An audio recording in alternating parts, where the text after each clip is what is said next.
I'm Oshan, and welcome to the Musing Mind podcast.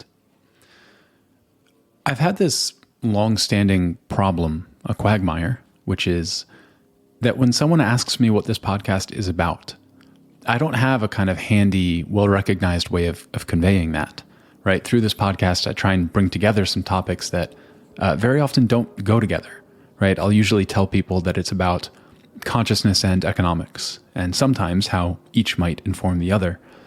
But a podcast about consciousness and economics is a weird prospect, right? What does that actually mean? And so sometimes when I'm with an audience who might not despise me for using academic jargon, I'll say that the podcast is about something called emancipatory social science, as laid out by the sociologist Eric Olin Wright. And this is a place where, for me, conversations about consciousness and economics kind of naturally come together. And for Wright, this was a way of describing and constructing social science that is explicitly carried out in order to empower a democratized human flourishing, as opposed to the kind of more traditional ends of social science, which either avoid morality and values altogether, or avow some kind of tame proxy like growth or efficiency. But Eric Olin Wright died in 2019, and no one has really kind of picked up on or developed this idea of emancipatory social science, or so I thought, until I discovered today's guest. And so today's episode is with the economist and professor of economic anthropology, Christian Arnsperger. And it's a really rare and exciting opportunity for me to explore and formalize exactly what emancipatory social science is and what kind of lens it can bring to bear on our interlocking predicaments today, and the various strategies we might take up moving forward if our social sciences were explicitly trying to generate not just growth or efficiency, but democratized human flourishing. Christian has a PhD in economics. He's a professor at the University of Lausanne in Switzerland. He is a former advisor to the Alternative Bank of Switzerland, and he was a longtime researcher at the Belgian National Science Foundation. He's written a number of books, two of which we're going to be talking about today. I first came across Christian's work in a 2010 book he published, which was titled Full Spectrum Economics, subtitled Towards an Inclusive and Emancipatory Social Science. And that book was a dialogue between Christian's work in economics and the philosopher Ken Wilber's work in integral theory. Now, if you're familiar with Wilber's work, that might already sound strange, right? Wilber is an expansive, kind of spiritually inclined philosopher. He writes about the evolution of consciousness. He's a big figure in the meditation world. And so to see his work taken up in a rigorous dialogue with economic methodology, that was already striking. So initially, I thought that this episode would be about that dialogue between Wilber's work on the evolution of consciousness, kind of both in the past and the future potentials, and how Christian related that to economics. But then I got to reading the rest of Christian's work, and I found that actually the Wilberian dialogue was just one example of a much larger body of work that Christian has done to offer a kind of constructive critique of not only neoclassical economics, but even post-neoclassical traditions like behavioral economics and complexity economics, to formalize the missing elements that we would need to incorporate into our economic methods if we wanted it to become a truly emancipatory discipline and help design a more emancipatory society. So this conversation is about those pieces that Christian has argued are missing. We'll call them critical reflection and existential reflection. And more broadly, it's about reconstructing this idea of emancipatory social science in today's context. So moving forward, when people ask me, what this podcast is about, I can just happily give them the link to this episode. The conversation covers a lot of ground, and it builds on itself in a way that might sometimes require patience, but in my opinion, it pays it off tenfold. Throughout, we cover ideas like what emancipation means in the context of social science, what Ken Wilber's philosophy can bring to economics, Christian's loving critique of complexity economics, the idea of a society's critical spirit, which can function as a parallel to price signals. I loved that idea. The role that greater variety can play in changing the course of the economy as a complex system, and the role that actual policies like a basic income or a job guarantee or empowering people to work fewer hours might play in making that kind of deep existential variety, variety in our forms of life actually viable for people. And finally, thank you to everyone who supports the podcast. Whether you share episodes on social media or you rate and review it on Apple Podcasts, or especially those of you who support it through Patreon by giving $1 to $5 a month, that is the only thing that makes this possible. So thank you. You can find the episode page as well as links to the Patreon at musingmind.org/podcast. And that's it. So here's my conversation with Christian Arnsperger.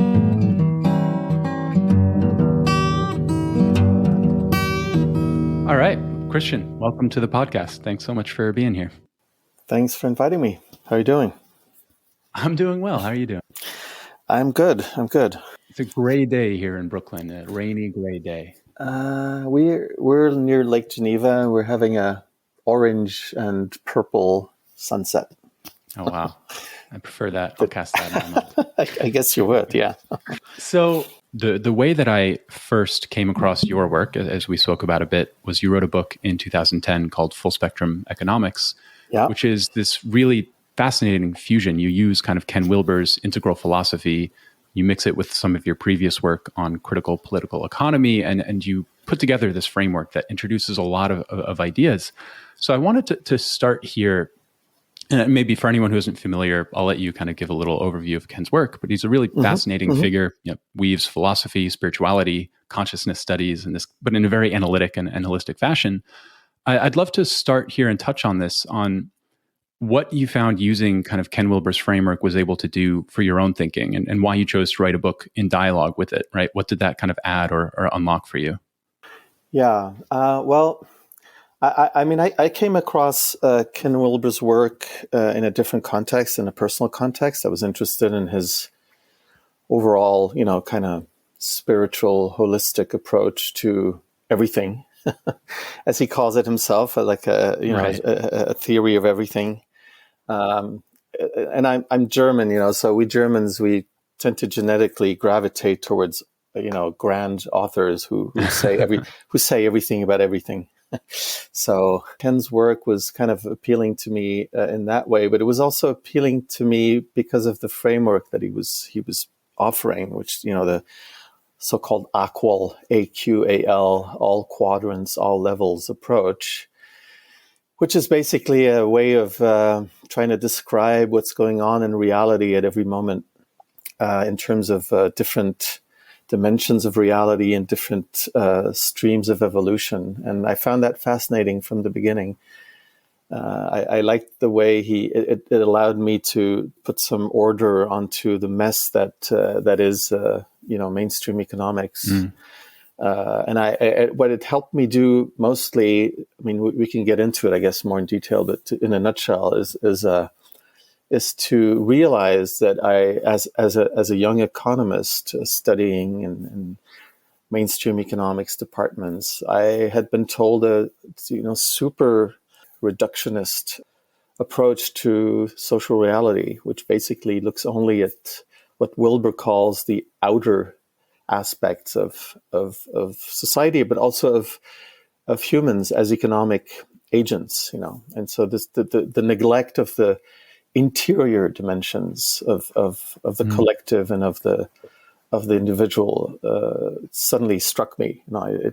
So Wilber's approach basically helped me to put into words what I had already kind of intuited when I was studying economics and feeling kind of alienated and happy. It's interesting. As I was reading your work, I found myself constantly thinking back to an idea that was actually outlined by the sociologist Eric Olin Wright. This was his rough attempt at defining what he called emancipatory social science. And I think his outline is a really nice reference point, both as a lens to look at your work, but also as a field and a vision that I think your work develops in really fruitful ways. It did for me, at least. And at a bird's eye level, he defined it like this. He wrote that emancipatory identifies a kind of central moral purpose in the production of knowledge. And he specified that purpose as the elimination of oppression and the creation of the conditions for human flourishing. He defined kind of science as recognizing the importance of systematic scientific knowledge and how the world works in achieving that emancipatory task.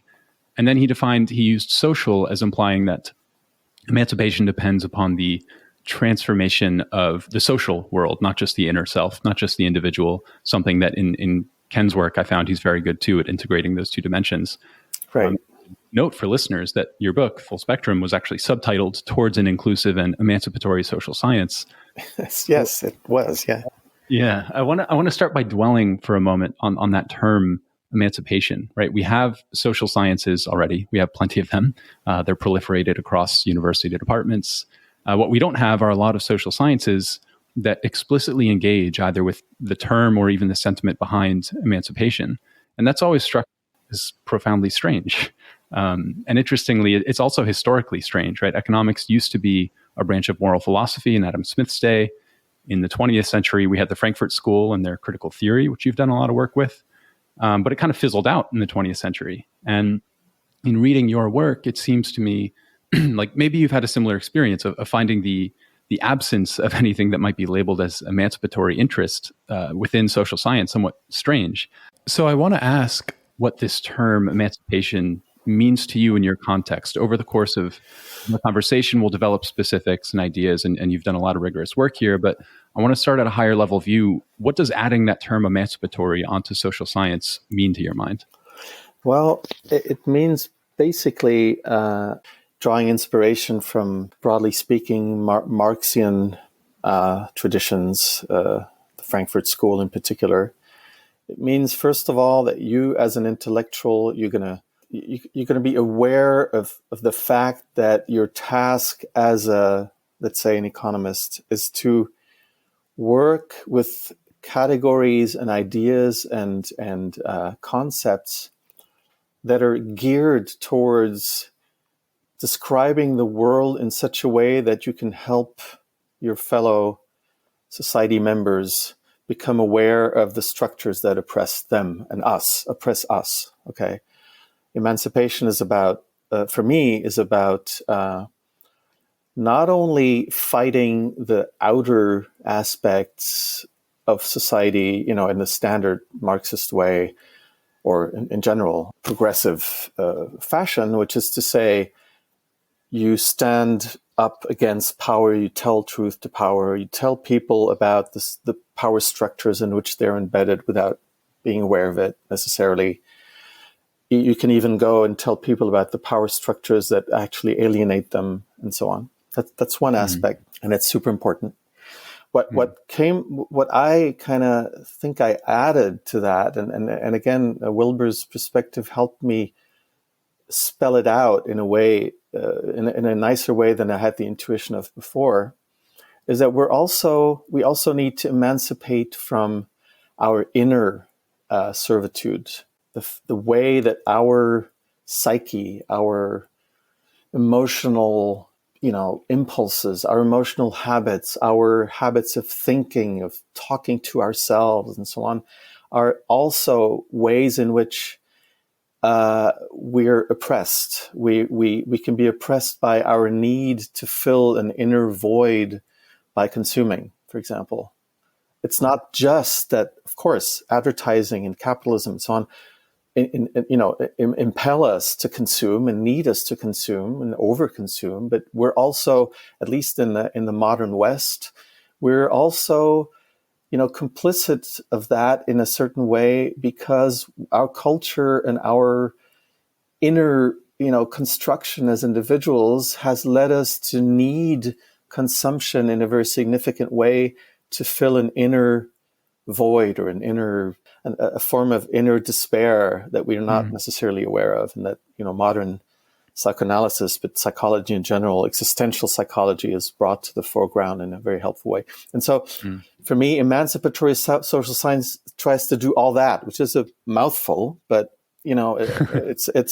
but Wilber's 4 quadrants, which kind of juxtapose the outer dimensions, which kind of Marxism takes as the objects of emancipation, and the inner or interior dimensions of the individual and culture and the cultural habits and the spiritual postures that we have, and the way we react to emotions and how we repress them and all that, is also present in Ken's work in a very interesting way, together with the outer dimensions. And so I really like the way in which it it allows to envision a kind of holistic social science that looks at emancipation from all angles, if you like, This is something that I really loved about your work, the way that you provide a rigorous basis to introduce a focus on interiority, right? Subjectivity, phenomenology, consciousness, into the language and orientation of the social sciences.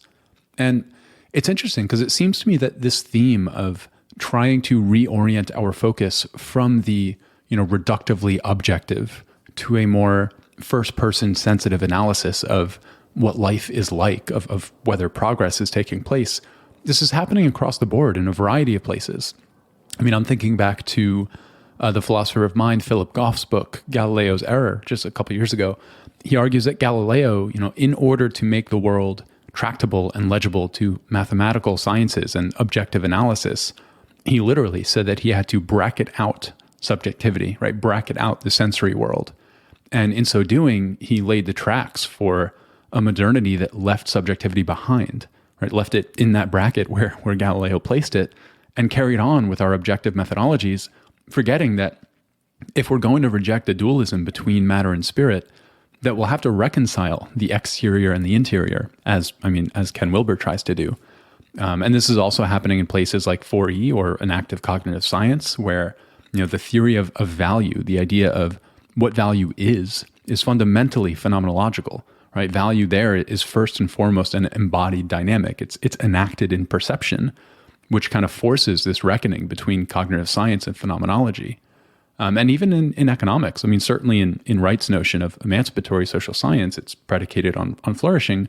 And I don't really think he developed that enough, the question of what flourishing actually is. But across the heterodox economic space, there is this kind of growing push for this more holistic idea of well-being to constitute progress. And even, this is breaking from the theme of reintroducing interiority a bit, but more about that broader idea of what emancipation looks like in practice. I just saw the other day, there was a piece in the New York Times by Danielle Carr, and she did something that I thought was really admirable, which is that she tried to introduce and define the term reification in the New York Times, which is really difficult, a thing to do. But I thought she did really well. And on this idea of emancipation, one thing that resonates with me is she was defining it as the way in which social constructions come to appear to us, and we perceive them as solidified objective facts. We take them as our given environment that we cannot change, whereas in fact, they are malleable. They can be constructed, deconstructed, reconstructed. And I think this notion of emancipation has a lot to do with showing us that which is more malleable maybe than we initially habitually perceive it to be. Exactly. And to that point, it actually resonates so much with part of the work I've been doing more recently on ecological economics and existential economics, where I talk about the other side of reification, which is that we also often take as given our own inherited, culturally, emotionally, psychologically inherited way of being a human being. What it means to be reasonable, rational, what it means, what has meaning, what doesn't, what's a good way to live, what's a bad way to live, what's the right way of hiding your emotion in the Western case very often, or expressing it too much, or whatever, and we take all these things, these images of the human also as given structures, and they also turn out to often contribute to our alienation. And so one important concept that I work with in my research is what I call anthropological malleability. Not just the malleability of structures, outer structures, like institutions, mechanisms, technologies, whatever, which is what Wilber would call the right hand side of the matter, which is super important, but also the malleability of ourselves as humans, which the whole human potential movement of the 60s and 70s brought to the foreground. Existential psychology and others have also tried to bring to the fore, and And it turns out that, for example, by looking at how other cultures of the present or of the past have done things, anthropology becomes not just a way of studying interesting, weird other populations. Anthropology then becomes a way of looking at, I'm not talking about cultural appropriation. I'm talking about the fact that once you realize that other human beings are doing things so differently, also from the inner point of view, the way they experience themselves as humans, the way they give meaning to things, the way that they are talking to themselves in their head or not, or whatever, the images that come up and the symbols that are being mobilized and the archetypes and all that stuff, is also can be looked at as really looking at the way indigenous populations, for example, just show and carry and bear witness to a different way of being human, which is actually in some ways much more congenial to what we need. For example, ecologically, for example, socially, it shows us that our inner structures are also malleable. So, and I think, again, emancipation has to do with both at the same time. Yeah, I really like that. The bringing of these two perspectives together is the theme I want to harp on today. And it's interesting. You have me thinking back to, I had a conversation on this podcast a couple of months ago with Chris Letheby, who is a philosopher of cognitive science, and he focuses on psychedelics. And one of his kind of main angles that he's done a lot of work on, if he kind of summarizes the import of the experience, was it gives people a first-person sense that things can be otherwise in very much this interior way that you're talking about. And it's one thing to be told that, to hear it, to read about it, but to have the experience oneself can be a very jarring, liberating, or terrifying experience. It's disorienting, maybe is the way to put it. And, I'm thinking back to Eric Olin Wright in the way that he talks about emancipatory social science. His kind of core critique of capitalism there, which is really just an echo of the Marxist idea that capitalism can create potentials for this kind of universalized human flourishing, right? It develops the means of production and technology, and it might make it look like we'll be able to extend this, particular standard of living across the board to everybody, despite even whatever that might neglect about what happens internally. And yet, something within its structure, within the logic of capitalism, kind of prevents and blocks the realization of those potentials, right? So it creates potentials and simultaneously obstructs their realization. And one interesting note that I find here is that the obstruction is kind of painted almost as an active process, that there's a feature of capitalism or a tangle of features that have this kind of causal force that prevents that realization of potentials. And I find that compelling and interesting. And, you can get into the contradiction between value and wealth.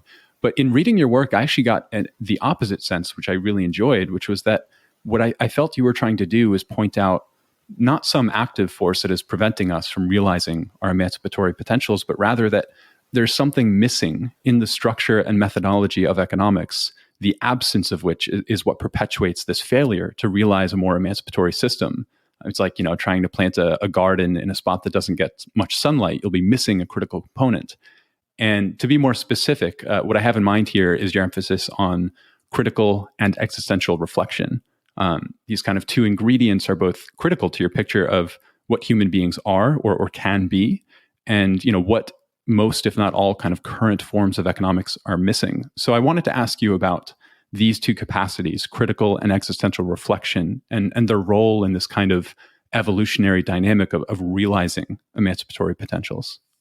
It's a bit of a complicated story, but basically what started me thinking about these things was the following. I was always very uneasy about the way we economists, the mainstream economists into whose tribe I was being co-opted as a student, were looking at the agents whom we were studying. Okay, so basically the stance of the economist is to say, in order to tell you how to improve society, I need to build formal models that portray economic agents, so my fellow society members, in fact, but economic agents as kind of, brainless, witless, reflectionless, idiotic billiard balls whom, we're going to be pushing around, in a well-meaning way. We economists, we really think we want to improve society, but we're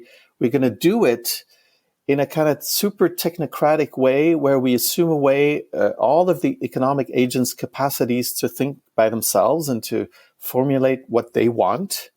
We're going to kind of monopolize all these capacities just for us economists. We're going to build a theory of what a good society should be while ignoring our own, blind spots, like major blind spots. We're going to build an economy that's a market economy, that's, and not something else. We're going to build an economy where labor is sold for wages and not something else, and so on. And so we're going to have all these assumptions. And then we're going to try to devise an incentive system like taxes and price mechanisms and what have you, which are going to steer this bunch of billiard balls into the right direction, okay? Which means basically we're going to move the billiard table in such a way that the balls roll in the right direction. And by doing that, we're kind of assuming that the worst thing that could happen is that the agents, the people that we're studying, should look up and tell us, hey, this is not at all what we want. We want something else. And so I just noticed that the way social science was being done in economics was to kind of have a strong dualism where the economist is the seat of reflection and criticism and the ability to formulate what's meaningful, and the agents are just kind of executing the program of the economist. This is really kind of the way that mainstream economics is working.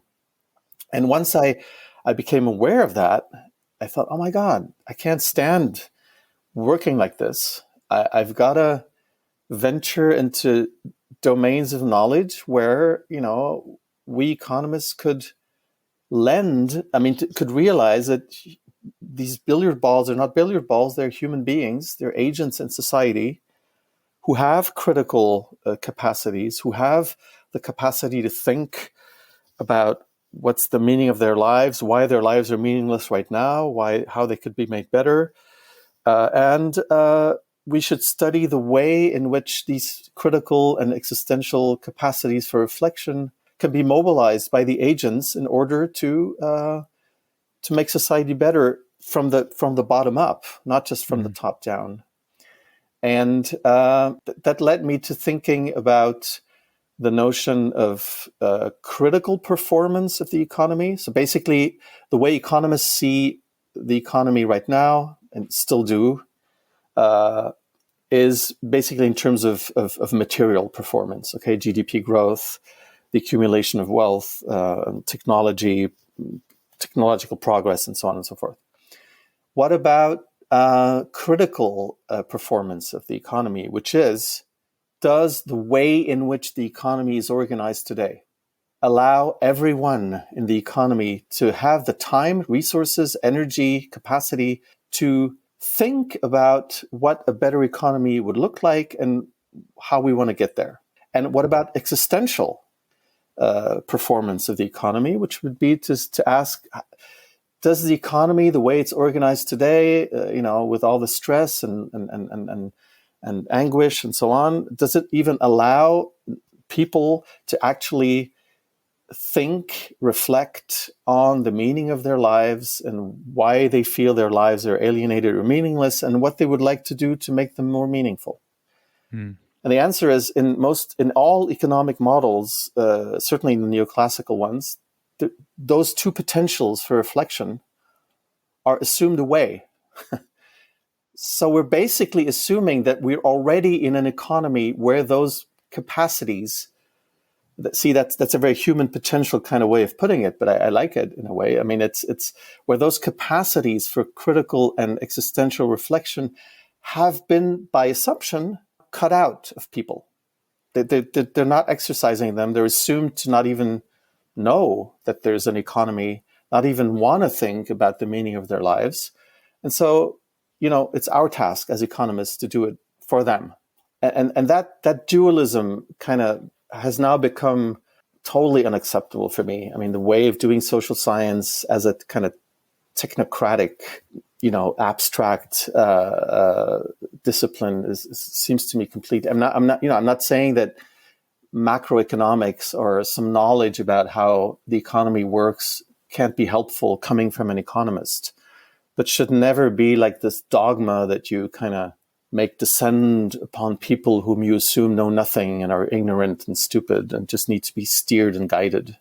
And it's interesting because you kind of show how this is grounded, or at least can find justification in the work of someone like Friedrich Hayek, right? Where Hayek, his whole idea is, the economy is this vast, complex system that certainly no centralized organization can have total information on, and certainly no individual agent. And since it is so difficult or impossible in his view to do that, no agent should even try. That you shouldn't think about the economy. Right. Except himself. Well, that's a very significant exception, isn't it?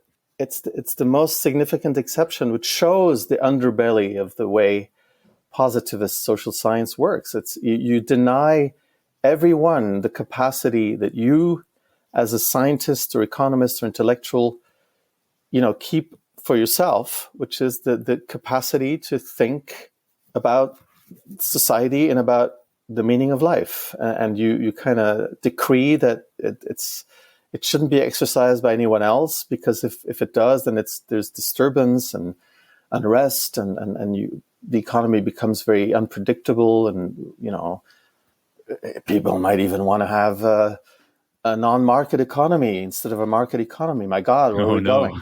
Yeah. So yeah, in Hayek and the whole, and it's translated it's kind of seeped into the neoclassical position in economics, although it's more discreet there. I mean, I was never told that explicitly, but I kind of teased it out over the years, that there's this anti-theoretical stance, basically, which sounds strange because economics is so theoretical. But what I mean by that is, just like, Edmund Burke had this idea that that no one should be doing theory, because theory is a way of, pretending that you can have a vision of the whole while being only a part. And that's illegitimate for Burke, and also then later for Hayek, because it makes you as an individual into a, allegedly totalitarian thinker, because you think you can look at the whole economy or the whole of reality, even worse, with Wilber, and then somehow you're going to impose it on others, which is total bunk. I mean, just because I have a theory of all of society doesn't mean I'm going to impose it. I mean, I'm going to be annoying to other people who have other theories, but I'm not going to impose it, But they really, I mean, the whole neoliberal mindset is averse to normal people theorizing and thinking deeply about their lives. Everybody should just be going about their little local business. Right. And should shut up about protesting for a different economy, or for less work or a more meaningful life. But these are the topics that are so important, and we see it now how huge the yearning is in every Western and in every population almost, for more meaning, less drudgery, more ecological gentleness and all that, and it comes from you and I, from the people who are economic agents, not just from the theorists who are supposed to be making up these grand schemes for us. That's just this way of doing social science is kind of, I no longer subscribe to it at all, if I ever have. So would it be fair to summarize critical reflection as the capacity to articulate one's critique of the system on the whole, this kind of negative dimension, and then existential reflection as the positive vision for the system on the whole, a kind of normative vision of what would be better? That could be one way. I would put it more, or also as critical reflection being about the system, and existential reflection also being about yourself as a human person that's inside a system, and the way the system allows you or doesn't allow you to formulate what's meaningful to you, and to understand how your quest for meaning could impact the way you want to work, or the way you want to consume or not consume, or and so on. Yeah, that makes sense. And I think I want to draw these ideas out a little bit. And one way to do that, I think, would be to look at a critique that you've made of complexity economics. One of the things I really enjoyed about your full spectrum book was that it wasn't just a critique of neoclassical economics. You then say even the post-neoclassical bundle of traditions like behavioral and neuroeconomics and institutional, that these and complexity all kind of reproduce the same basic flaw. Yes. And so in regards to complexity economics, even though they can model disequilibrium systems and they use agent-based modeling and they assume, dynamic evolutionary systems and there's bounded rationality, that still there's this absence at the heart of how complexity economics models humans and the economy. And that this absence is consequential enough that there's still an imperative to develop a new framework that even complexity will reproduce the same kind of toothless paradigm where agents lack that capacity to exercise and realize those potentials. So I wonder if you could tell me a bit about your critique of complexity economics a little more.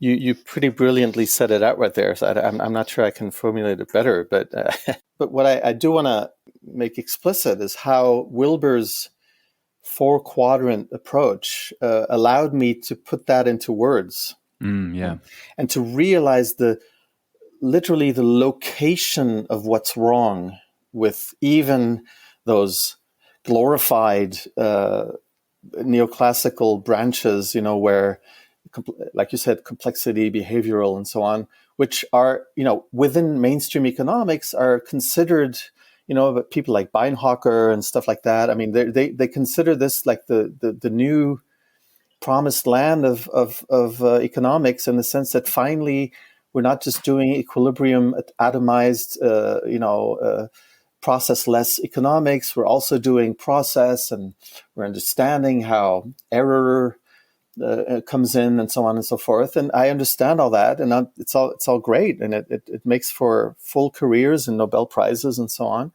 But as you said, it perpetuates one particular flaw, which is, again, in Wilberian terms, if you like, is the absolute reduction of all the object of social science and economics to what he calls the right-hand quadrants, which is the exterior aspects of societies and individuals, the surface aspects, the behavioral and systemic and mechanical and even biological, but in the sense of neutral, subjectivity-less processes. Okay, and so just because you introduce complexity, and I agree, it's fascinating, and I was fascinated by it. I think it's no happenstance that Hayek himself, ventured into complexity science and was interested in that, because I think he clearly saw that you could have a kind of cybernetic view of the economy that was still neoliberal and market oriented, and indeed it is. Most of it is, not all of it, but so what Wilber's framework helped me realize is that even though you can endlessly improve and extend the realm of the study of exteriors, if you like, you're still going to be on a very fundamental level missing at least half of reality. And the problem with that is that in that half of reality, so what Wilber calls the left-wing quadrants, which are basically the interior of the collective, so culture, values, democracy, discussion, muddling through messy, symbolic aspects of collective life, and the interior of the individual, which is, subjectivity, emotions, again, values, spirituality. But by neglecting all that, it's not like you're neglecting something secondary or whatever, optional. You in a way, you're neglecting all the aspects of reality where suffering is located, where yearning is located, where hope and pain and joy and everything that counts in our lives in the end is located.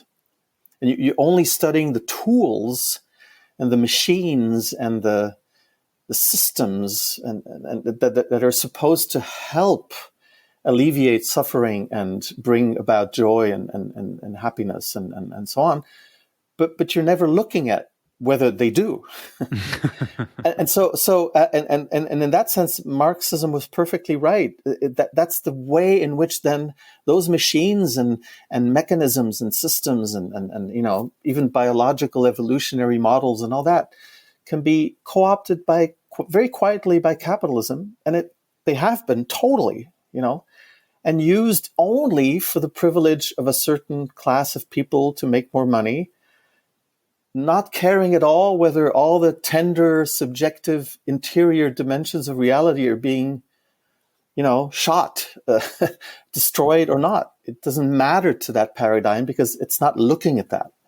I do wonder what this would look like in practice for an economic methodology to take this kind of critical and existential rationality seriously. So, for example, let's say you gave a talk at the Santa Fe Institute tomorrow, and oh my God, Beinhocker's there, and you just critique them, you lay everything out, and they agree wholeheartedly.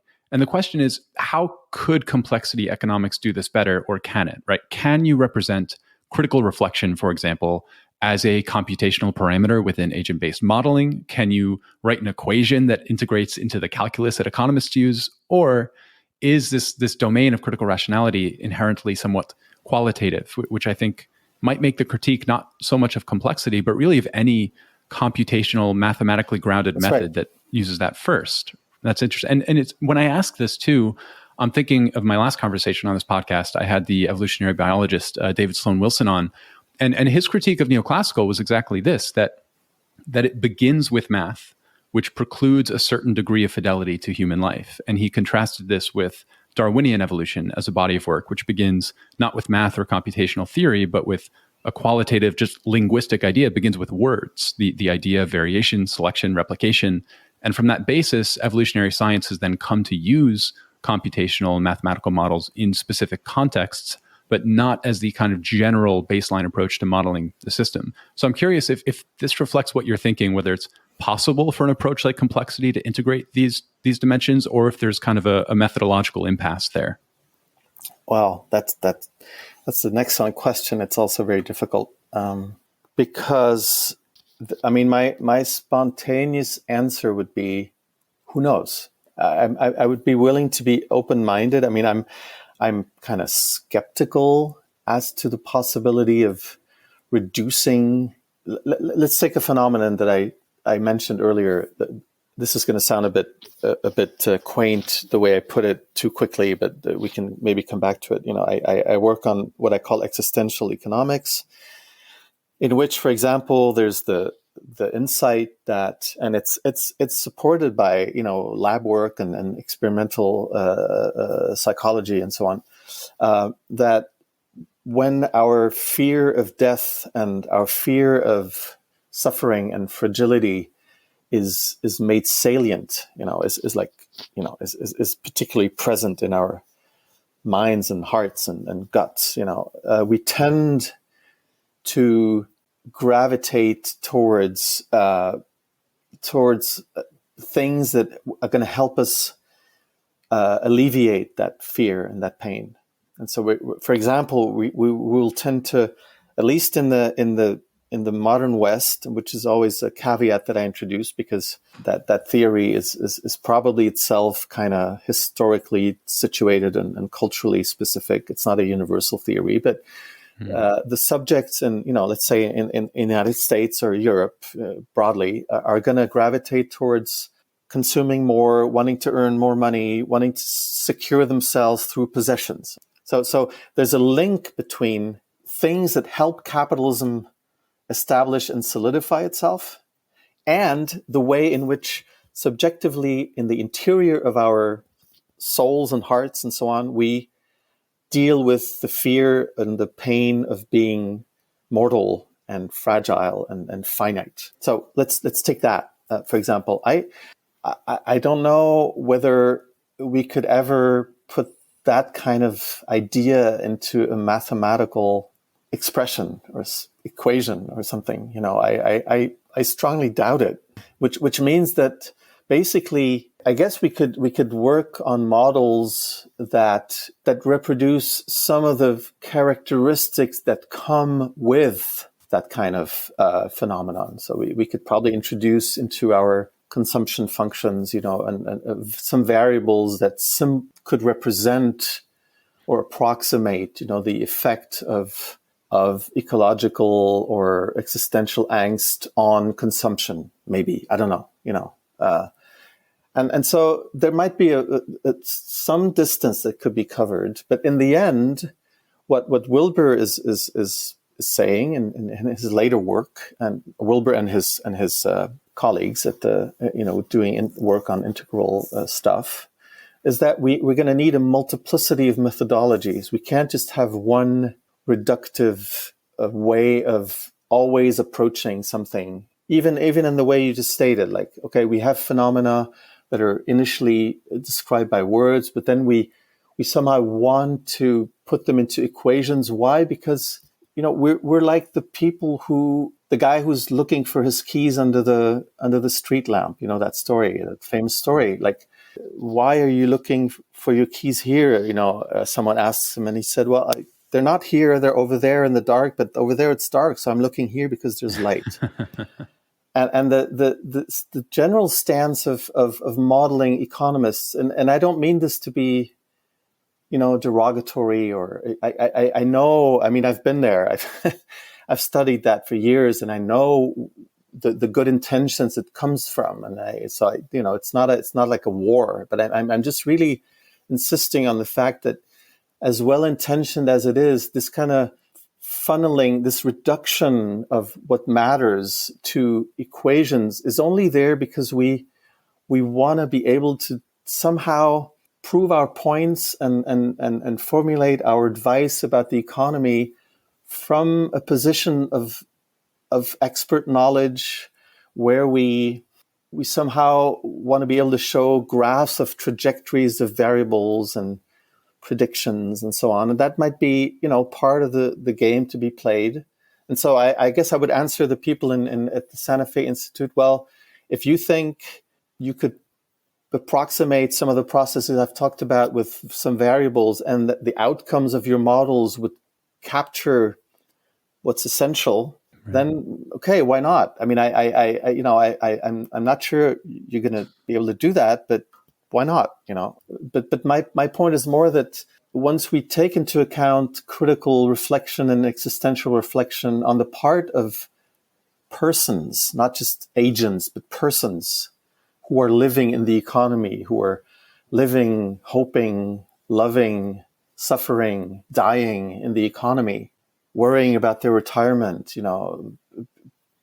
having their rights taken away, whatever, and being outraged, and all these aspects, it just makes economics into an intrinsically political science. And I think even Complexity and Santa Fe people probably wouldn't like that so much, in the sense that it would seem to them then, well, okay, well then we're going to go into journalism or something. I'm actually quoting some professors of mine. If you don't do formalized modeling, you're just going to do journalism, and you're just going to be blah-blahing about general ideas about the economy, and writing pages and pages of nice ideas which are not grounded in so-called science, by which they mean right side quadrant, right? Quantitative aspects. Yeah. Well, that's exactly it, right? If we have this sense, this kind of epistemological era where we say, to really do economics, you have to have the models to back it up.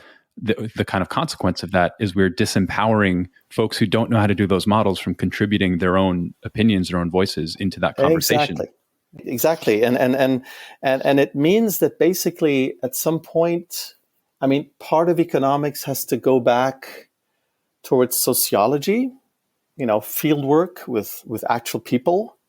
And ecological economics, for example, is very strong in that way. Ecological economics has totally relinquished the hope for a kind of positivistic, scientistic modeling approach and is going back towards actual communities of people and trying to be very careful about, spelling out its own ideological presuppositions. I mean, you know, there's a lot of guardrails you have to bring with you and so on, but you basically go back to the field and to real people and you work with them towards solutions that come from them, which is basically Horkheimer's and the Frankfurt School position about organic intellectuals in a way, even though he formulated it in a Marxist framework, but it's the same kind of idea.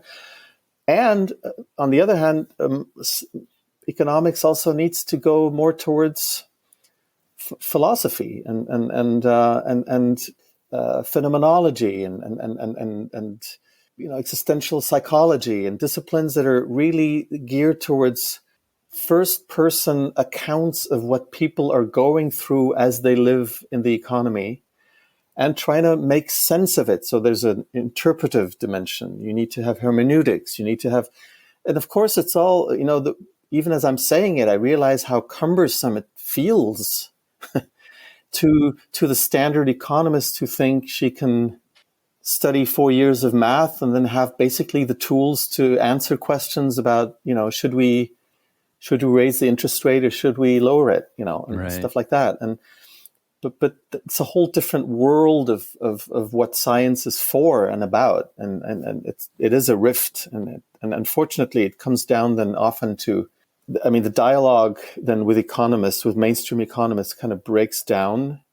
They either tell you, in spite of everything that you've been saying and calling for, they're actually already doing, or that you're not doing science and they don't want to talk to you, and then it's all about power games within the university. It's all who gets the most funding, and just to hell with epistemology and dialogue and discussion. But it's really often like that. Yeah. I really resonate with this idea of kind of elevating or re-elevating the status of things like sociology and anthropology as a kind of well, I didn't even mention anthropology, but you're right, of course, obviously, yeah. Yeah, you mentioned that earlier, and one of my favorite examples here that I think still doesn't get enough play is Elinor Ostrom's work, where she had, before Elinor, there was this idea, right, tragedy of the commons, which I've spoken about enough on this podcast, this idea that basically we can't manage resources as a commons because we're so self-interested that we'll just deplete them. And so what Ostrom does is she says, well, let me actually go where this is happening on the ground and live with the people and see how it looks. And in fact, it's much more complicated, right? It turns out that if you follow particular design principles, you have certain institutions, we can do that very well. So there's this basis of seeing on the ground what's actually happening totally contradicted the theory. That's right. In a way that I think we need more of. Yeah, but you see, then there's the other direction that I mentioned towards more, philosophy, phenomenology, and so on, where actually also you can, you can't question, Hardin's tragedy of the commons in the same way as Ostrom did, but you can also question it just from a purely philosophical, common sense point of view, that why do we need to assume that everyone is so selfish? Because it's an assumption. He states it as a fact, but of course, as soon as you do a modicum of epistemology, you of course realize that it's a starting point for discussion. It's not like some eternal truth, and so you can bring in the idea of holistic consciousness and ecological awareness, and then go into fields of psychology where you talk to people not so much on the social field, but in contexts where they're able to tell you about why they don't think about nature so much, but actually then when they tell you that they don't think about nature, they suddenly become aware that they don't, and they get sad, or they get mad at themselves, or they get angry at the way they were brought up, and so on. But what matters indeed is bringing the first person voice of the human being back into science, which is precisely what neoclassical and even complexity economics, for all its virtues and strengths and so on, doesn't do. It's a bunch of speechless, silent particles interacting and being modeled as interacting. And the only one who speaks is the economist who's modeling it. And the billiard balls or the particles or whatever they are, the agents or the cellular automata and so on, don't talk. Never. They never do. Because that's the one thing modeling cannot reproduce is speech and first-person subjectivity, at least for now. I mean, who knows? But again, Right. I'm highly skeptical. So we're talking about whether it's possible for computational, mathematically grounded economic orientations to assimilate and adopt this idea of critical rationality, right? To make it a fundamental tenet in their world. So, maybe we can devise better models that have higher fidelity to the unruliness and expansiveness of what a human being both is and can become. But I share your sentiment. I'm pretty skeptical of that, though I'm curious. But to your point, I don't think that amending the existing modeling methodologies in economics is the most impactful way forward. And if we take this idea of critical reflection seriously, I don't think that including it in our models is how we go about devising a society where it comes into fuller expression in this kind of emancipatory fashion. And instead, I think that the more important lever here is the question of, are ordinary people in their everyday lives able to express that critical reflection so that it doesn't remain a fleeting feeling, right? But if we feel it strongly enough, it can become a causal force on our behaviors, on our forms of life. So to show what I mean here, let's go back for a moment to the kind of human beings that all the current economic modeling approaches kind of take us to be, they model us to be. In your full spectrum book, you put it this way. You wrote, in particular, such an agent has no ability to form a judgment about what is wrong with her life in the ongoing economy, or about what aspects of that economy should be changed if her life is to be truer to what, through her religion, spirituality, and or culture, she views as her fullest human potential.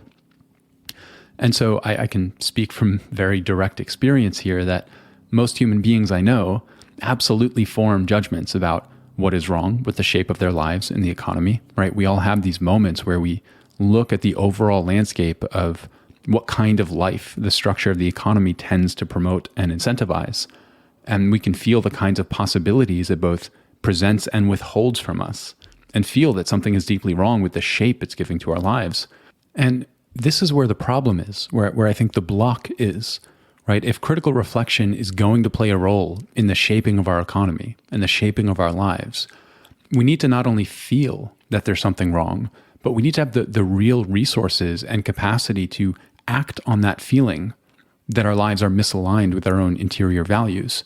And to act on that in a way that makes that preference legible to the system, we need a certain amount of resources, right? A baseline assurance that our survival won't be threatened, that we'll be existentially okay, right? I'm not going to just spring into a different way of living if it means I might not have healthcare, or might not have healthcare for my children, or I might not earn enough to live a basically dignified life in terms of prevailing social norms, which is the minimum baseline that Adam Smith himself looked towards as what a market economy should always provision for everyone, no matter what. And if people had that baseline, they could signal this critical preference through enacting different ways of living without that kind of disproportionate cost. And if enough people signaled that, if it scaled, it could acquire causal power to actually shift the system, to force it to respond. But for so many people, the sentiment can arise and we can feel it deeply and painfully. But then all we can really do is just go back to our same shitty jobs the next day, because most people don't have the resources to just change their lives at a whim, in a way that suits them better. And we don't have social structures that mitigate that process for people either. Well, exactly. And it's already what the Marxist intellectuals in the 19th century were experiencing, that because they saw their main, Marx himself, but others as well, saw their main task not so much to model capitalism with equations. And then, I mean, that was done later in the Soviet perversion of so-called communism, which is complete, is another version of the same right-hand reductionism. It's not better by any stretch. I mean, Marxism at its best was not about predicting the trajectory of certain variables in the economy or planning from A to Z how the economy should work. It was more about freeing the capacity of workers to think about their own predicament by offering, and that's what I think intellectuals do have a task to do as professors and scholars and so on, is to formulate categories and ideas and concepts in such a way that suddenly people who were caught, including ourselves, who were caught in situations of non-emancipation, we suddenly think, oh yeah, wow, okay, eureka, tilt, wow, aha, that's what's going on. Okay, I see. And the same is true nowadays, for example, for modern monetary theory in a completely different area, which is, I was very enlightened by Stephanie Kelton's book. Kelton's kind of genius is to put everything in such plain but rigorous terms that you think, oh my God, I had never thought of it this way. And now that I do, it's not like reality has suddenly changed magically, but I know where to look for levers or, like points of pressure, or at least I know where to look if I want to understand what's wrong. And if I want to get a sense of what I could do, maybe together with others to change, or at least I understand the oppression. I mean, it might be small comfort, of course, because like you said, then you still need to go back to work and pay your mortgage and so on and so forth. But at least you can start sharing awareness with others and so on. And that's what emancipatory social science is fundamentally about, which is, for example, why I tend to give very few purely academic talks. So I mean, apart from the fact that I'd probably never be invited to the Santa Fe Institute, but that the kind of talk I would give there, I would almost feel, to be honest, I mean, sorry, Santa Fe people, if you're listening to this now, and I would probably feel it's a waste of time in a sense, because I would know we'd be standing there, talking endlessly about methodology and concepts, and I agree, I don't agree, this and that, and so on, and which, is an interesting aspect of academic life. But I'm more interested in talking to non-academic audiences. And I know that that's viewed by many of my colleagues as a kind of complacency, you just go talk to non-academic audiences because it's easier. Journalism thing. That's right. You don't get challenged. You're just there with your, discourse and everybody nods. There's this prejudice or preconception that only by speaking with other academics can you really make your work more relevant. And that's not my experience at all.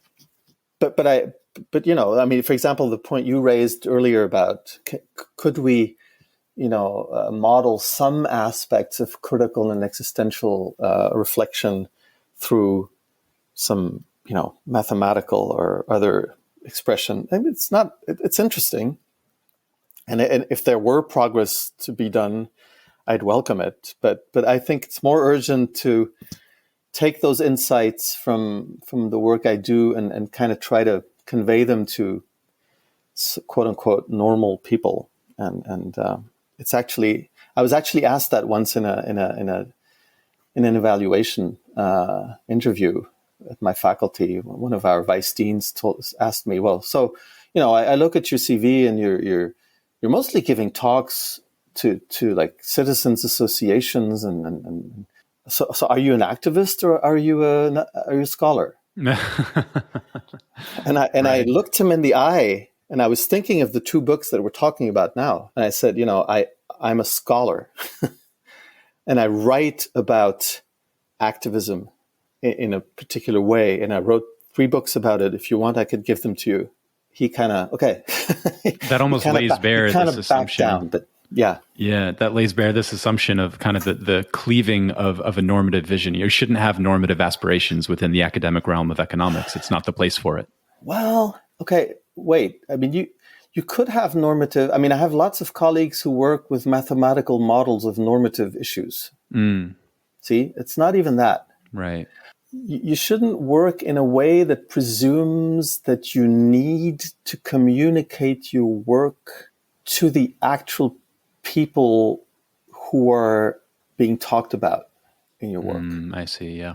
See what I mean? It's more like I mean, it's changing a bit now. Like I said, the new heterodox, currents and schools are moving away from that. But in my whole upbringing as an economist, I'm 56 now, so I studied like 35 years ago, and back then it was really like that. I mean, I had a colleague who said he was a labor economist, bless his soul, and he was working on unemployment and poverty and the working poor, and on really progressive subjects. So that was not the issue. The issue was, he said, I would never present my work to actual unemployed people because they don't know anything about economics. So they would just critique my approach knowing nothing about it. So he was actually kind of afraid of the idea that some random unemployed guy could sit there and say, you know what, your model, I don't get it. This is not me. Who are you talking about? Are you talking about us? I don't live like those agents X that you're modeling in your paper. But his reaction would be to say, well, that's because you don't understand. You don't get it. You haven't done the lit review. That's right. Something like that. Yeah. It's interesting. This kind of delivers us. I think we've been talking around an idea of yours that I really loved, which you gave a nice French name that I would butcher, but we can crudely translate it into English as the critical spirit of a society. Oh, l'esprit critique. Yes. Yeah. Uh-huh. And this idea, it's. I loved how you frame it. It's a parallel of, or it can be at least, of how prices work in a market economy in relation to critical rationality. And we have, Hayek expands this idea of prices as these information signals that emerge from the activity of rational agents who make their voluntary transactions in a market economy, and markets kind of process this information and calibrate for efficient, optimal outcomes. And in a world where people could actually express their critical rationality in a way that registers, you write that these would operate similar to how prices do. And I actually want to bring in a quote here because I thought you described it just beautifully. You wrote, in the same way as market prices are a key emergent property of a complex adaptive system of narrowly instrumental rational individuals, a key emergent property of a complex adaptive system of critically rational individuals is the social system's critical spirit. Critical spirit is not meant as a metaphor for some fuzzy or elusive spiritual entity. It's not a set of numerically measurable quantities such as prices, but it nevertheless designates something quite definite, namely the overall normative atmosphere of the society, which allows individuals to form their initial aspiration for a better society and to flesh out this desire with critical theories which change through contacts with other similarly active individuals. Just pointing to that conversation piece you were pointing out. But I think that's such a fascinating way to frame this as a parallel to Hayek's notion of prices. Yeah, well, thanks for that quote. I mean, it's always a very good feeling to have one's work read back to one, and by somebody who gets it. It's great. Thanks. So, but I mean, in the book you're quoting from, which is Critical Political Economy, I try to do a weird thing, which is to bring together Horkheimer and Hayek by claiming that there's such a thing as left-wing Hayekianism. So you can agree with Hayek on emergence, the virtues of free emergence in a free society. And I do agree with that. I think, anyone who's even a bit left-wing and anarchical realizes how important it is to let things emerge from the bottom up. And otherwise, we're not really free. We're kind of constrained by ideas like religions and church doctrine or whatever. But Hayek was completely wrong in the way he restricted the scope of emergence. And indeed, I think in a society where we would be free to think and debate and form our critical views and change them in dialogue with others and so on, which incidentally, and I find that fascinating, is actually the core of the Enlightenment. And in that sense, capitalism, and of course that's not a novel insight, but capitalism is utterly opposed to Western civilization and the Enlightenment. When the American right nowadays harps on and on, not only in the U.S. but right now I'm following. I'm very Americanophile, and I'm following the whole political process very closely. And God bless you. It's maddening to see this constant conflation of Western civilization values, apart from the racism and the white supremacy and so on, which is horrible. Mm-hmm. But even just from the social science and economics side, the conflation of Western civilization and Western rationality with capitalism. I mean, capitalism is the epitome of the denial. I mean, Marx was entirely correct in that. And I'm not a Marxist in the sense of I don't necessarily adhere to what's been done with Marxism afterwards, with Marxist thought and so on. But he, as a humanist, was absolutely right in pinpointing the fact that capitalism destroys both natural resources and human resources. It destroys nature and the worker together for the same purpose of extracting value and surplus. And by doing that, it just stifles and eventually just destroys the ability for discussion, debate, and so on, although not completely. I mean, there's been fascinating work by French sociologists in particular who kind of excavated very interesting 19th century stuff on how workers in the midst of oppression and alienation and exploitation would read and learn and form collectives to talk with each other at night. And, it's just amazing that the resources that some people try to mobilize at the height of capitalist oppression. Anyway, but it's true that if we were free to debate, if we were a truly free, enlightened society in the Western sense, here I'm being very Western, okay? Well, what would emerge is obviously not just a set of prices, and probably not mainly, but a set of frameworks and ideas, what Charles Taylor calls strong evaluative frameworks, which would help us to progressively shape our ideas about what we want to do in the future together. And we debate and talk and fight, and that's what democracy is for. And we'd vote occasionally, and maybe even very often, including inside businesses, and have democratic firms and so on. But this whole dynamic of the emergence of the esprit de critique, or the critical spirit of society, is indeed something that I've never seen mentioned anywhere in this way. And I think it is helpful because it kind of shows that the whole talk about a free market is such an incredibly reductive notion of what a free economy could actually be.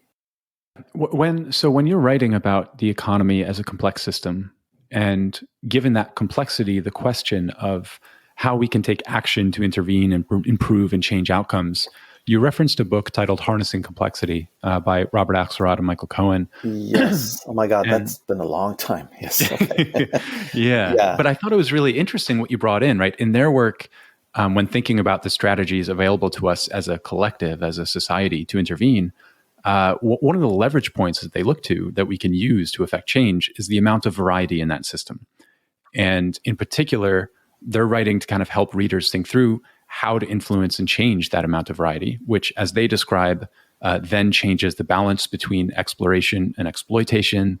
It alters the structure of interactions within the system, and it adjusts the way that the success is measured and amplified.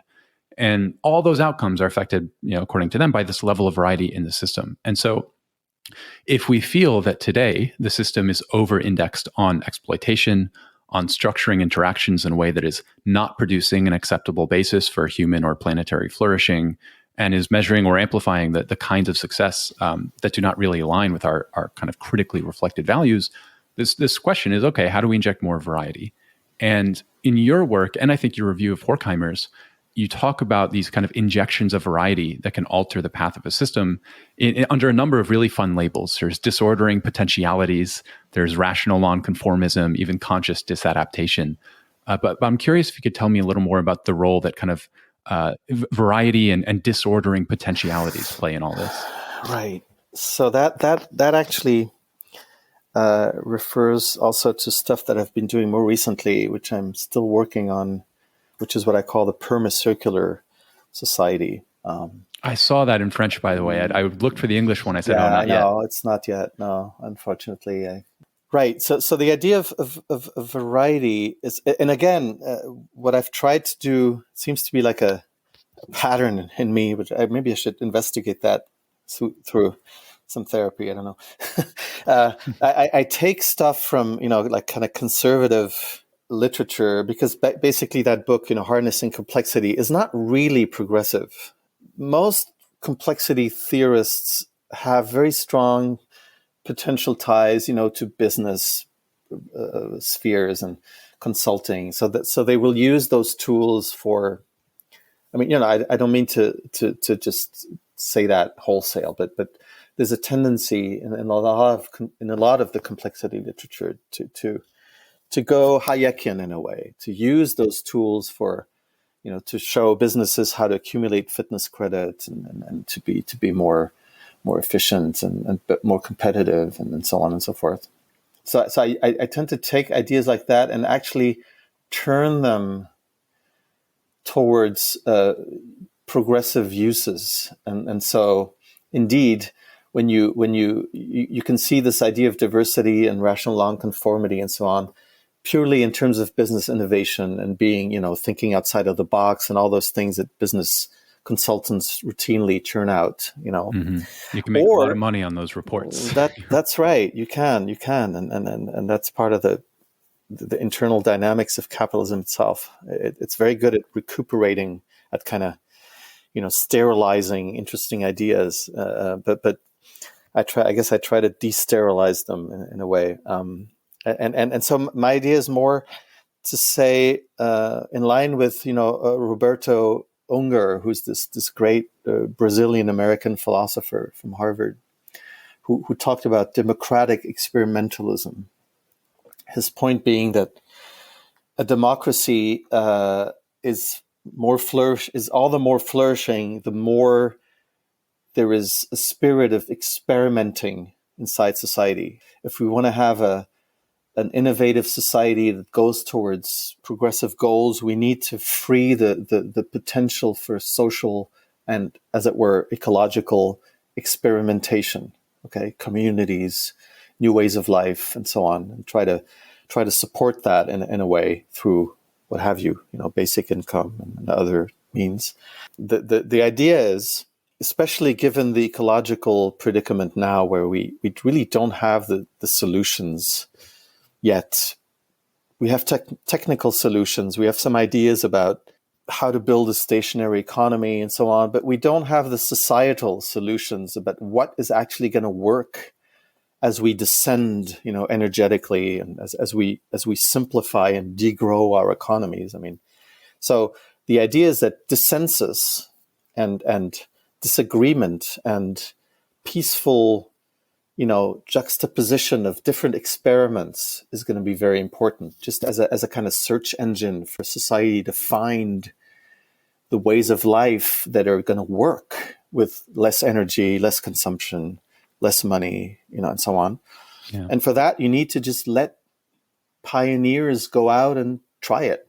And so the diversity you need to generate is a diversity of different critical and existential frameworks that people have worked out and want to put into practice as experiments, alternative communities, eco-villages, what have you. But so the main idea here is that all of these experiments, of course, are going to take place within the still dominant system. So that's what I call rational disadaptation or critical acceptance. It's a way of being in the system while being outside of it. A really free economy would be one that would allow that experimentation to happen, that would even welcome it, as opposed to making it as hard as possible, which is basically what our governments and systems are doing right now. It's funny. Whenever I get on this theme, I always think of a dialogue between Milton Friedman, an imagined dialogue between Friedman and Theodor Adorno, where, Yeah, that's another one. Hayek and Horkheimer, or Friedman and Adorno. You're right. Yeah, that's another one. Okay. And what do you imagine there? So you can imagine, Friedman is very associated with this phrase of capitalism giving us the freedom to choose. It's the freedom to choose. And then Adorno has, I wish he had said this to him directly, but Adorno has this phrase, it gives us the freedom to choose what is always the same, right? There's a boundary that grows invisible. Well, and George Monbiot, the British ecological columnist and writer, he wrote a few decades ago that capitalism gives us a huge amount of small choices and no big choice. So the large choices are all made for us. We have all supermarkets, and we don't have a choice about that, and we have no choice about the big orientations, and we're not asked to express choices about big orientations. That's the idea of an absence of critical performance of the system. And even in schools, there's very little of that. But we have huge choices in which brand of cereal to buy or something. Yeah. Right. So exactly. It reminds me of the way I was just reading. Charles Taylor has this book, The Malaise of Modernity. And I don't remember just right, but he has this idea he sketches out where essentially a lot of the freedom that is generated is freedom around choices an individual can make. And a lot of the freedom that is withheld is the freedom that a collective can make, where there's, you need coordination, collaboration. The frame of life, the big framing conditions are usually withheld by elites, from the people, and the people are given crumbs of. I mean, I don't mean to be demagogic, but it's like there's a aspect of that. Again, I'm being a bit facetious, but yeah. Right. Yeah. And I do want to get, I think, concrete about this for a second. I want to talk about the specific ways and policies that can maybe fit this bill of promoting variety. And you already mentioned this a little bit, but you co-authored an essay on the role that a guaranteed income can play in helping move us towards a social system that actually supports agents. And as you mentioned, expressing their critical reflections. I like to think about it as living their critiques, not just feeling them. Exactly. Living them. Exactly. That's right. And in that essay, you write about how, if we're really committed to a kind of deep value pluralism and not one that remains kind of confined within the capitalist mode of production, the Adorno critique, if we're really committed to supporting variety in our forms of life, then the choice between various forms of life needs to be accessible to citizens without carrying disproportionate costs, right? Like massive income loss or losing access to healthcare, a pension, and so on. People need to be able to experiment with living differently without getting buried in deprivation. And I think there's something crucially important here in this idea of variety or lack thereof in the kinds of lives that are not only theoretically possible, right, but pragmatically. So tell me a little bit about the role that you see something like a basic income or any other policies in this space playing in making that possible. Well, actually, to me, the basic income is the most salient there. I mean, I did my thesis in Louvain in Belgium with one of the main proponents of basic income, who's Philippe Van Parijs. Oh, really? Oh, that's so cool. Yeah. And he, at the time, I collaborated with him on the newsletter of the Basic Income European Network, and I very early on I kind of was plunged into the basic income literature. I wasn't a great fan at the time. I found it interesting, but and he was working on it full time. And funnily enough, now that he has, I mean, that was like 30 years ago, but now that he's moved on partly to other topics, I've suddenly come back to the topic of basic income massively, but from a pretty different angle. I mean, his point back then was to say basic income is basically a real libertarian measure, which allows everyone to live in any way they want. Okay. Surfers who want to do nothing but surf should be allowed to do that. And he had a dialogue with Rawls about it. Rawls disagreed about that, and so on and so forth. Anyway, he was really preoccupied with the maximum diversity and variety of ways of life, but including, I don't mean to diss surfers at all, so sorry surfers, but mindless ways of life, in the sense of, if you, let's put it to the extreme, if you want to sit on your couch and watch TV all day, and that's none of the government's business. So you should just because you live and exist, you should be allowed to an income that allows you at least to satisfy basic necessities and have a modest but good social network and safety net and so on and so forth. That was his point. So I thought that was interesting, but I also thought, well, I don't know. I mean, it's kind of not very anti-capitalist and potentially not very progressive. So I don't know. But I came back to the idea of basic income recently, more from the Andre Gorz. I mean, the political ecology. I love Andre Gorz. Yeah, the political ecology angle, which says, whatever else you do in a society to foster a harmonious descent towards a smaller footprint, you can try to change education, you can try to democratize businesses and so on and so forth. All that's important. And Gore's only, rallied to this point at the end of his life. He was actually opposed to basic income in the beginning because from a Marxist point of view, I think he felt that it was anti-labor in a way. It risked devaluing the role of work in society. But then he shifted and toward the end of his life, he was much more favorable to basic income.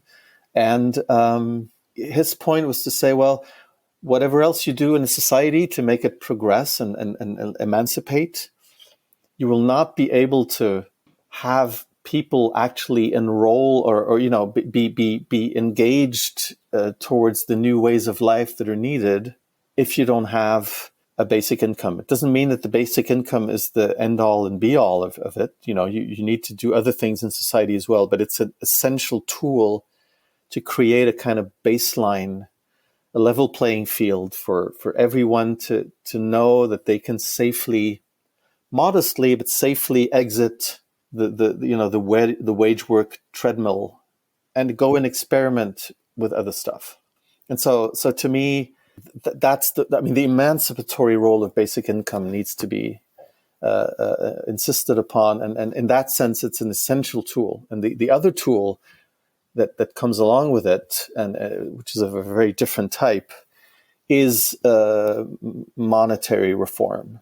The change of the monetary system, the way that money is being created in our system is deeply problematic. It's destructive of the environment, but it's also extremely selective in the wrong way. Bank loans are being given to businesses that make profits, which means basically don't really care about their workforce and so on and so forth. So if you want a society where people are happy to experiment and can finally exercise these two capacities that we've been talking about, the critical and existential capacity for reflection, you need to have a way for all of us to disconnect from the prevailing drudgery.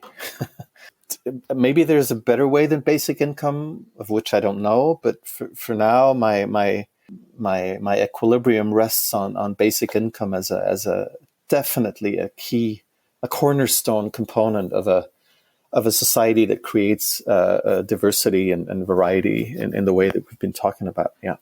Yeah, that's really interesting. Basic income also for me was actually the first space. It brought me back into being interested in policy and pragmatics from the kind of critical theory world, and it was Andre Gorz who did that. But I heard two things in there I want to draw out. They're really interesting. The first, the way that we create money in the economy currently is effectively banks create them when they create a loan. They just write it into existence with the support of the central bank. Yeah, right. Yeah.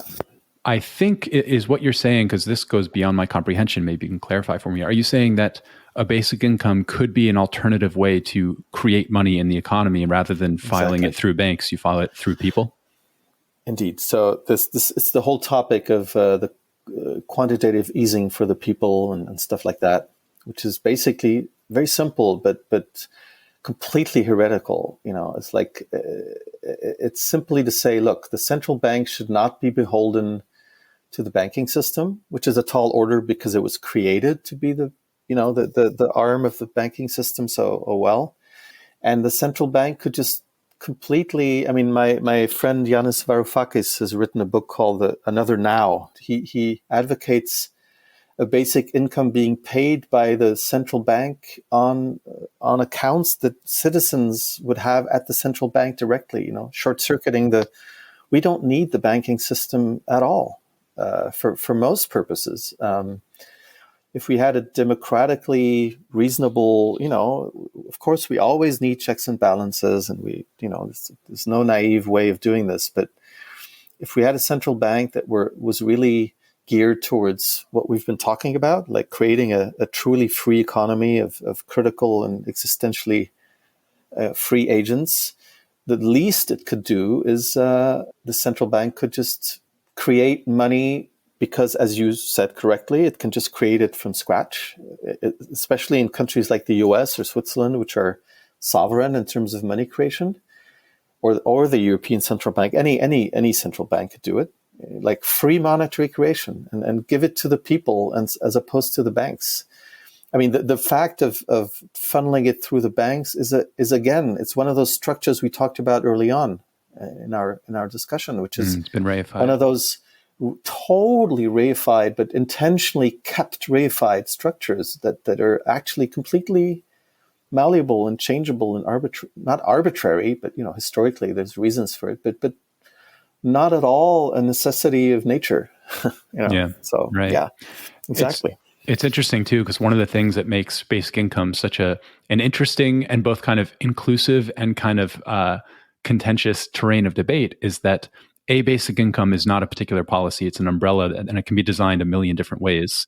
And depending on the details, it can be a very libertarian, conservative, right-wing policy, or It can be a very far left. So it's a big space. Well, that's why I have colleagues who are in favor of other ways of creating that diversity, which we could also talk about. One is the so-called job guarantee in modern money theory, which is basically the idea that the state would be an employer of last resort for anyone who wants to not be working in the mainstream wage sector.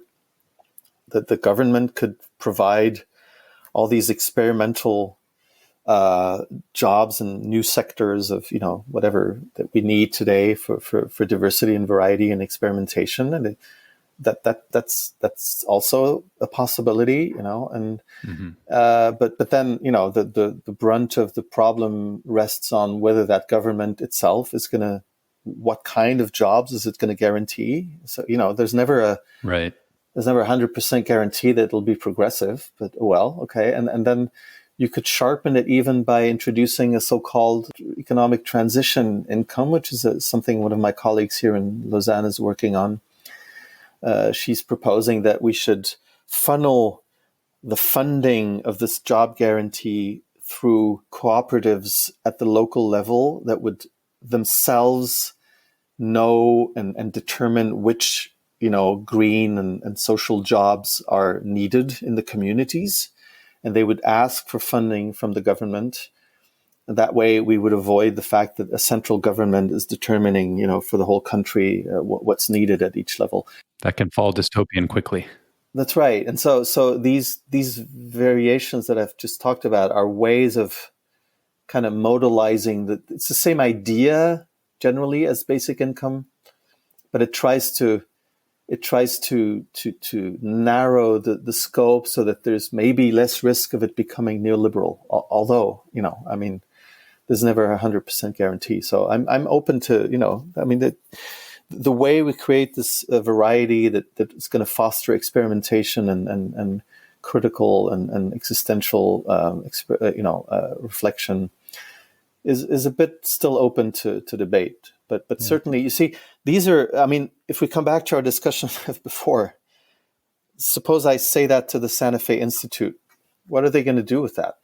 Poor them. I don't mean to do Santa Fe Institute bashing, but there's actually great people there. But Sam Bowles and very progressive people who are just kind of more interested in modeling. But whatever.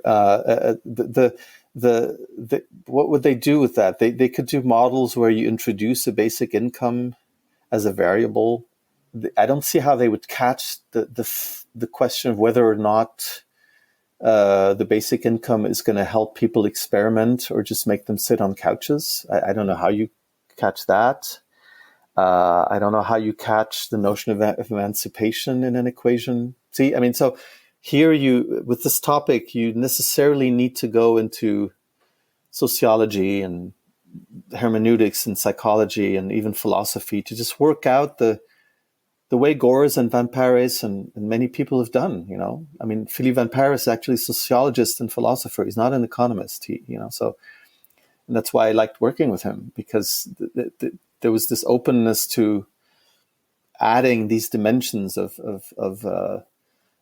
non-formalized. I mean, he was very rigorous. We did a lot of analytical philosophy, but the non-mathematical considerations to the discussion, because I think when you do policy, the modeling approach is very poor. It can help for a few super macro variables, or in environmental matters, it can help certainly, because we need broad brush numbers of emissions at the world level and so on. And I mean, models do help, of course. And so I'm not against modeling, but when you go into interpreting what kind of policy you need to make society better, I'm extremely doubtful that we can work without what Wilber calls the left hand quadrants. Totally doubtful. Let me try an idea out on you that I've been turning over for a while. Basic income is one policy that has the potential to broaden people's horizons of actionable forms of life. But as we've mentioned, it's only one example. There are plenty of others that feed the same dynamic, right, of broadening that repertoire, of enabling people to live their critiques and act on their critical reflection, as we mentioned earlier. And so I've been thinking about how to name this broader dynamic, of which basic income is just one example, right? The sentiment is this idea of broadening people's spheres of actionable forms of life, but that's a mouthful, and it's still not quite right, I don't think. I think that if we were to boil it all the way down, the thing that matters most is how our social structures affect our relationship to time. And specifically, the question of how free we are to spend our time in ways that align with our values, as opposed to only being free to spend our time in ways that, the labor market values. And I want to be clear, I'm not just saying that I think everyone should work less. I'm not saying let's just reduce the working week, because work is one of the primary ways that many people express and live and embody their values, right? It's not the only way, and it's not everyone's way, but I also think this is why you mentioned that Andre Gores was initially skeptical of basic income, because he didn't want to relinquish the prospect of work as a site of freedom in human life. And I think Hannah Arendt has really good points on this as well. And I think that the philosopher Martin Hägglund, he's phenomenal on this point of making this distinction. He has a book titled This Life, which is one of my most strongly recommended books. And he argues for this idea of socially available free time as the way that we would measure value in a truly emancipatory society. And socially available free time is not just leisure time as we understand it today, right? It's time where our actions are aligned with our values, where we can own both the means and the ends of what we're doing, which in many ways is kind of antithetical to wage labor. But as I read your work, and in particular about the spiritual damage, the mutilation of what we are becoming, what we're making ourselves, to me, the mechanism of action there, that which is perpetrating, so much of the damage, is lacking the freedom and the social support to align our actions with our forms of life, right? Which comes down to freedom, or a lack thereof, in how we might spend our time. So I'm curious how this all strikes you, and what role you see kind of the selling of our time, both as a culprit, but also as a strategic focus moving forward. Gosh, I mean, obviously, as a professor, I was talking to one of my Belgian colleagues the other day and friends, and we were musing about how, and as scholars, we're as close as it gets to being basic income beneficiaries. You know, in a wage society. I mean, we have such a lot of time compared to the average person in society to go after our interests and do something that we think is meaningful and so on. So I totally get how. I mean, I've often thought of how I could never ever have actually lived a life of wage labor, the life that most people around me are leading, to be honest.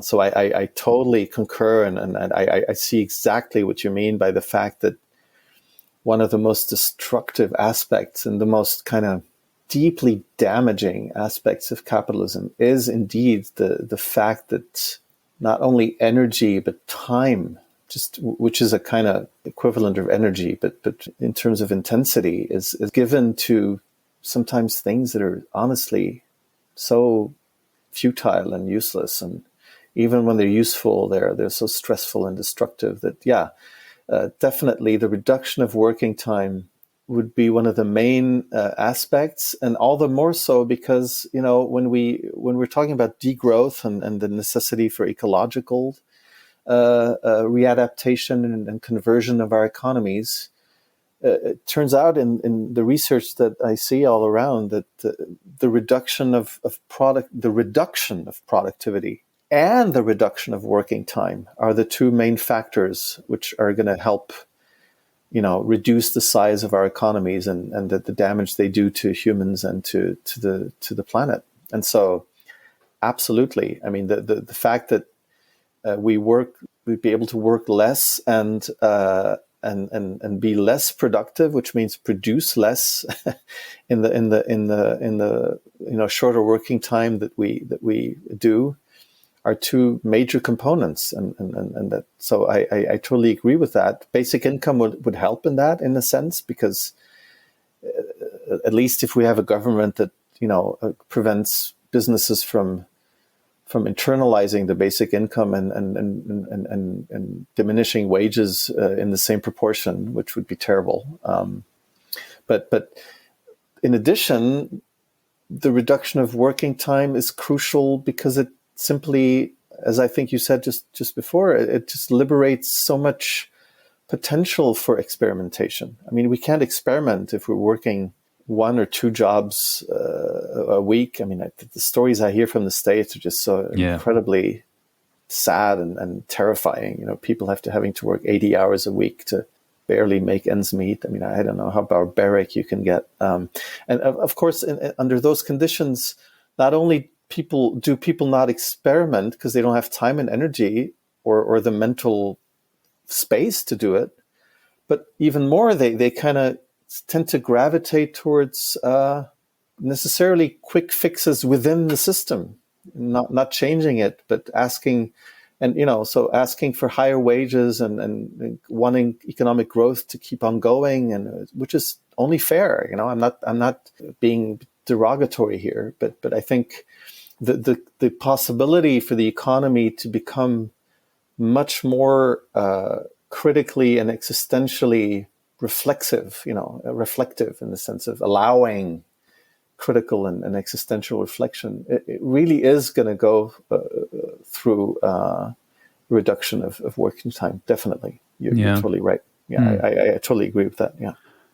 I'm thinking back, I'm recalling this idea of where the amount of variety in the system is a lever we can pull to change the outcomes. And there's an interesting tension here, I think, between, and you've written about this, between the idea of a state or a government that intentionally designs programs and structures that would afford this kind of real diversity in forms of living, and the capacity of that state to effectively manage and govern its population. I'm thinking back to James Scott's book, Seeing Like a State, where his thesis is that states have intentionally labored against that kind of real existential diversity, right? Having gypsies and people using forms of exchange outside centrally recognized currencies, it makes it really hard for the state to tax or conscript or just manage a population.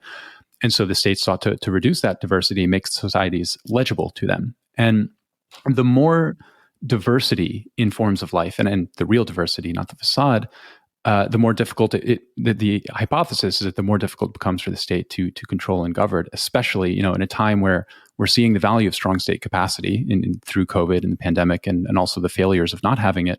And you touch on this a bit in your chapter you wrote for Convivial Futures. You looked at the role that public financing and money creation should play in fostering a convivial society. But given that public financing invokes the centrality of the state, so tell me about this tension between wanting to use those centrally provisioned resources, but also wanting to kind of not lean too much on a centralized mode of provisioning. That's a complicated question. Offhand, I would say there's no intrinsic need for a state that provides high-level goods, okay, like monetary emission, education, healthcare, so public goods that need to be provided at an umbrella level because that's where they're the most efficiently provided, okay? There's no need for that to necessarily imply a centralized state. I mean, if I think both Switzerland and the US are examples of potentially how that could work. I mean, you in both countries you have a federal government that has, in practice then there's all sorts of corruption and perversions of the model. So I'm not saying that it doesn't happen in practice, but in itself there shouldn't be a contradiction between the fact that there is a level of organization of the provision of public goods that coheres with, the nature of the public goods in question, and the fact that many other things are being done at the lower levels of governance, all the way down to municipalities and stuff. And so I see the point. Of course, historically, what I'm saying sounds kind of Pollyannish and idealistic. So Scott's point is entirely valid historically. That the fact that because most nation states really solidified in the 18th and 19th century, which was a time where centralization and the destruction of cultural minorities in nation states and so on was a thing. There was this belief in universal humanity. It was a time of colonialism. It was a time of all those horrible things that Europe basically exported everywhere, and especially England, but not only. And so, of course, that marked that epoch of the formation of nation states as being both, providing goods in a sense, but also being oppressive and centralized and destructive. But I don't see the necessity for that to be the case. I could very well imagine a political philosophy of kind of anarchical federalism, where you'd have it would mean that it would ideally the criterion should be at which level is the public good in question or the good in question best provided. Yeah, that makes sense. And and then for COVID, I mean, my experience also here in Switzerland was that provision at the cantonal level not so great, because then you had different norms. If you drove 20 miles and you had different norms, and it's like, yeah. I don't know. I mean, maybe for that, for these and climate policy as well.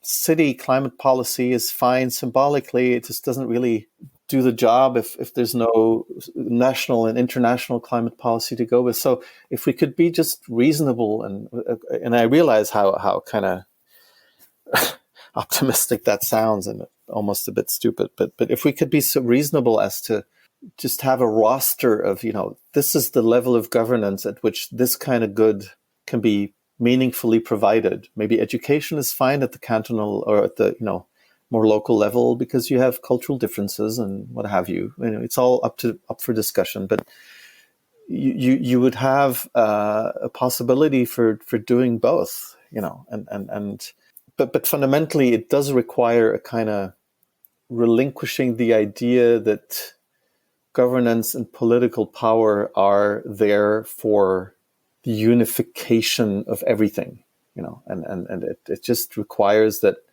in line with, a critical and existential reflection or rationality, that we become, quietly able to distinguish between things that need to be distinguished. And we're not always very good at that, because we either think everything should be done by the state, and I think that's where Scott is right. I mean, if we kind of fetishize the state, then we're in trouble.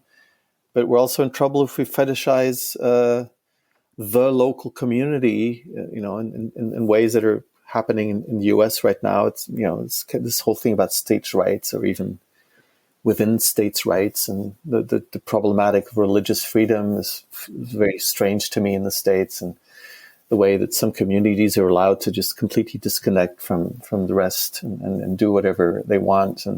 But that's not that's a bug of modernity up to now, the modern nation state. It's not necessarily a feature of any state that one could imagine. If one were to, kind of be more receptive to the kinds of ideas we've been discussing, I think we could indeed. It's interesting that you raised that question, because we could indeed have a different political philosophy of the state that goes with everything that we've been talking about. Yeah. Yeah. That makes a lot of sense. I relate it in my mind to, there's a neuroscientist, Eric Coel, I had on the show a little while back, and he has this paper on what he calls causal emergence, and he's looking at proteins and biology and all this. But in that paper, he's arguing that there's a tendency within science to want to be as reductive as possible, and the proper level of analysis and the most kind of causally efficacious way to intervene into the system is at the lowest possible level. And he tried to show that actually in kind of nested complex systems, depending on what you're trying to do, sometimes this level is appropriate. Sometimes you want to go up to a higher macro scale, and it sounds very similar to here. Is that contextually, depending on the problem, there are going to be more or less efficacious scales at which we want to deal with it. That makes a lot of sense to me. Yeah. I think that's a pretty good place to begin winding down. I wonder if anything is still lingering on your mind that you wanted to bring into the mix. Oh my God, you no. I have to say, I really appreciate the thoroughness of your reading of all this, and it's really great. I mean, I've if anything, I've learned stuff about my own work by discussing this like this. It's fascinating. So I'm very happy about this. No. I have nothing to add for now. I think I've spoken enough. Yeah. Christian, thanks so much. This has been such a pleasure. I really had a blast. Well, I appreciate it immensely as well. It's a very rare thing for a scholar to have their work read that thoroughly, and that spot on. I'm very impressed. Anyway, thanks so much for the time you've devoted to my work, and thanks to all the listeners for staying on and being interested. Yeah.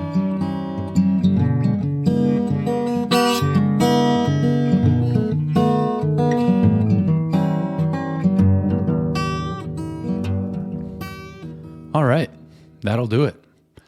If you want to learn more about Christian or peek around his books or anything else that we mentioned during the conversation, you can head over to the episode page, which you'll find at musingmind.org/podcast, and clicking on Christian. If you enjoyed this and you want to pair it with a kind of past episode of a similar flavor, I'd recommend my conversation with Barnaby Rain on capitalism and the self. We go into a lot more detail there about the ideas of the Frankfurt School, and more generally, the relationship between capitalist societies and the development of what Christian today called interiors, right? Subjectivity. And during the conversation, I mentioned it to Christian, but this also reminded me of the episode with Chris Letheby, where we discussed the cognitive science and philosophy of unselfing, and using psychedelic experience as a strong example. But unselfing is not limited to psychedelics. As I'm always trying to articulate, the rigidity of our own conscious experience is relational, which is to say it is to a significant degree socially constructed. So I find Letheby's idea of unselfing is also useful in this terrain of emancipatory social science. And even complemented by my conversation with Ruben Laukkanen, right, about how reducing that rigidity, in his case via meditation, is not only an individual practice, but a social one. And if this idea of emancipatory social science resonates with you, and if you have any ideas or resources or references that you think can add to it, reach out. Let me know. I'm really interested in what it would look like to actually develop this a little further, what it might look like. But anyway, that's for another time. Thank you for listening, and I'll talk to you next time.